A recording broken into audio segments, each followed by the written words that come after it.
دي اول لقطه، دي عملت برضو حته كده لوكايه كبيره كده. طيب نيجي اللقطه الثانيه بقى. سعادتك كان عندنا هو عاوز قرض من اليابان، اليابان مديه قروض علشان خاطر الشركات وتظبط الحديد والليله دي في قلب مصر. طب يعني هو لما قام بالنشاط ده يا دكتور مش كان في رواج للصناعه وخفض سعر الحديد في مصر؟ طب حلو.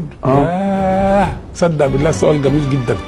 احنا كان عندنا 4 شركات حديد حلوان، شركه الدلتا، شركه الاهليه، شركه النحاس، كانوا بيطلعوا حديد ونحاس يبيعوه.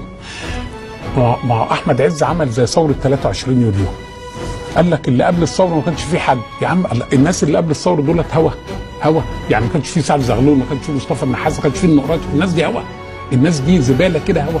يقول لك انا اللي عملت الحديد. انت قبليك انت نتيجه يا مولانا.